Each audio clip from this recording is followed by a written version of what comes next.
निर्माण का भूमि पूजन करके जैसे ने राम मंदिर का निर्माण कार्य कराया और करने के लिए उत्साहित किया, इसी तरह भूमि पूजन कर राष्ट्र मंदिर सम्राट भारतीय संविधान देवालय का निर्माण कराए, अन्यथा ये देशभक्त नहीं कहलाएंगे। आने वाली पीढ़ी इनको देशद्रोही के नाम से जानेगी। उपयोग करवा दिया और भारत माता देश का सम्मान अभी तक शेष रह गया। इसलिए मैं चाहता हूँ कि सम्मान में जहाँ इतने संशोधन हुए उसमें राष्ट्र संपत्ति का 1% भारत माता और देश के लिए सम्मान के लिए सुनिश्चित किया जाए और जो संसद विधायकों को राजधन मिलता है उसी में से 1%। माननीय प्रधानमंत्री महोदय जी को हमारी दिवाली की शुभकामनाएं। सभी देशवासियों को, सभी राजनेताओं को, सभी कर्मचारियों को, मेरे जितने भारतवासी विश्व स्तर पर मेरे सभी अपने ही परिवार के माने जाते हैं। हमारे भारत की ये परंपरा है। इसलिए मेरा ये कहना है कि जो भारत माता से शासन को राजधन प्राप्त होता है वो देश का है पहले, फिर उसके बाद सरकार का है और सरकार उन पैसों से सारी योजनाओं पर अमल करती है और उसके साथ 1% धनराशि भारत माता और देश के सम्मान के लिए एक अलग से सम्राट भारतीय राष्ट्र कोष होना चाहिए, जिससे व्यक्ति को देश के सम्मान के लिए भटकना न पड़े। मैं 10 साल से मोदी जी से मिलने के लिए भटक रहा हूँ। 19 मार्च 2014 को गांधीनगर गुजरात गया था सीएम हाउस और मोदी जी रेडियो में व्यस्त थे। फिर मैं उनके भाजपा कार्यालय सेक्टर 20 भी गया, उधर भी छपे छपा कंप्लेंट देकर आया और मैंने सम्राट भारतीय संविधान की योजना के कंप्लेंट देकर आया था, क्योंकि मोदी जी के अंदर 2024 में भारत माता और देश के लिए इस तरह की भक्ति थी जैसे हनुमान जी के हृदय में राम और सीता की भक्ति थी। और जब मोदी जी प्रधानमंत्री बन गए तो मेरी इनके जो 100% सहयोगी है, OSD है या कोई भी हो, उनने मेरी सम्राट भारत और सम्राट भारतीय संविधान योजना को स्मार्ट भारत और स्मार्ट सिटी में बदल के राजधन का उपयोग करवा दिया और भारत माता और देश का सम्मान अभी तक शेष रह गया।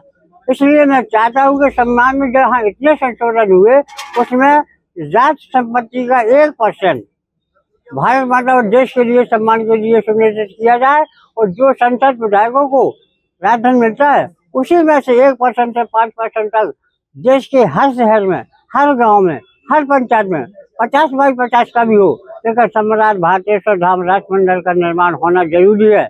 और मुझे ये पूरी व्यवस्था 2030 के पहले चाहिए, क्योंकि मुझे देश 2030 के पहले अपने देश और विश्व की जनता में वो अनुमान भरना है, वो भाव भरना है कि किसी को बारूद और गोली की जरूरत न पड़े। इबादत में मोची बोली के साथ मनुष्य जीवन जीने का एक लक्ष्य प्राप्त हो जाए, क्योंकि किसी भी कोई भी लक्ष्य अगर मानवता के विरुद्ध जाता है तो वो किसी काम का लक्ष्य नहीं कहलाता है।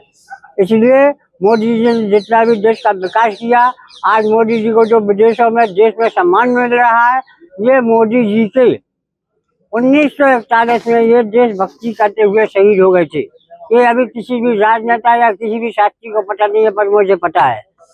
और उसके इनको 1950 में पुनर्जन्म में ये आए और उस देशभक्ति के कारण इनको प्रधानमंत्री पद मिला। इसीलिए भारत माता ने मुझे 19 मार्च 2014 को गांधीनगर भेजा था, क्योंकि भाजपा और RRS के पास 2014 में 7 करोड़ वोट भी जुटा पाने की हिम्मत नहीं थी और घर घर मोदी का नारा एक प्रकटिक नारा था। और मोदी जी आज जो प्रधानमंत्री बने हैं वो भारत माता देश की कृपा से बने हैं, ना कि RRS और ना ही भाजपा की। और मोदी जी ने जब कहा एक भाजपा ही ऐसी पार्टी है कि 4 आने को प्रधानमंत्री बना सकती है, इसीलिए तीसरी बार बहुमत खत्म हो गया। इनने भारत माता देश का कभी नहीं इंटरेस्ट माना, जो भी करा इनने से भाजपा RRS भगवत जी 99 साल से समाज को और बेरोजगारों की जनता को धोखे में रखी। देश को विश्वगुरु बनाना है, देश को विश्वगुरु बना के 37,000 संस्थाएं बना ली, 2-2.5 करोड़ सदस्य बना लिए और देश को विश्वगुरु और हिंदू राष्ट्र धर्म के नाम से आते हुए कौन भी नहीं तैयार कर पाए। और अगर तीसरी बार भाजपा की सरकार आ जाती पूर्ण बहुमत के साथ,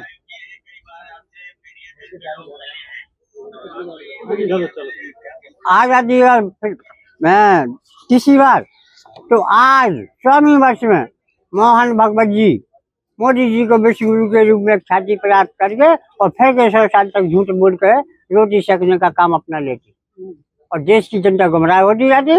और RRS और भाजपा, भारत माता की जय, भारत की जय।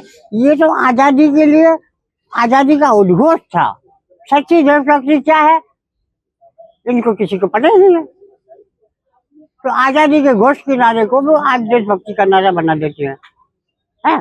और सम्राट भारतेश्वर धाम 1992 में भारत सम्राट भारत के रूप में उदय हुआ था और 2001 में इसको सम्राट भारत को विश्व गुरु के रूप में ख्याति प्राप्त हो गई थी और प्रथम प्रधानमंत्री सम्राट भारतेश्वर धाम राष्ट्रमंडल निर्माण की रूपरेखा तैयार हो गई थी।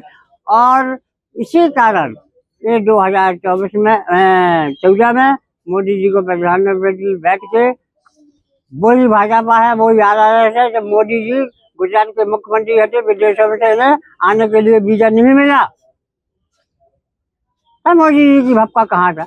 RRS का भपका कहाँ था? भाजपा का भपका कहाँ था?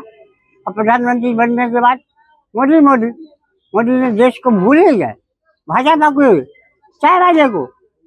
चाय वाले को किसी ने वोट नहीं दिया, देशभक्त को वोट दिया था। और जब चाय बैठते थे तब तो मोदी जी को वोट देने का अधिकार ही नहीं था। जी और बताया जी, मैंने उनको आवेदन भेजे हुए है प्रथम प्रधानमंत्री सम्राट भारतेश्वर धाम निर्माण के लिए, भूमि पूजन के लिए। इनके नौकरशाह लाखों रुपए वेतन पाते हैं, भत्ता पाते हैं, सबसे यश पाते हैं। इन्हें यही पता नहीं है कि देश की आजादी के लिए, देश के सम्मान के लिए जो आवेदन आया मैं मोदी तक पहुंचा सकूं, क्या इस व्यक्ति की मोदी से मुलाकात करा सकूं। ये दो कौड़ी कैसे आए जिनके पास ज्ञान नहीं है, फर्जी डिग्रियां हैं। मोदी जी जैसी फर्जी चाय वाले बन के बताते हैं देशभक्त होकर प्रधानमंत्री बने और चाय वाले बताने लगे, ऐसे इनके डिग्रियां वाले। इन्हें देश की भक्ति का ज्ञान ही नहीं है। अगर मुझे सही किया आएगा, मुझे अपनी जान प्यारी नहीं है, मुझे भारत माता देश का सम्मान प्यारा है। अगर मोदी जी लेना चाहे तो 2024 में ही राष्ट्रमंडल निर्माण का भूमि पूजन करके जैसे राम मंदिर का निर्माण कार्य कराया और करने के लिए उत्साहित किया, इसी तरह भूमि पूजन कर राष्ट्रमंडल सम्राट भारतेश्वर धाम देवालय का निर्माण कराए। अन्यथा ये देशभक्त नहीं कहलाएंगे। आने वाली पीढ़ी इनको देशद्रोही के नाम से जानेगी।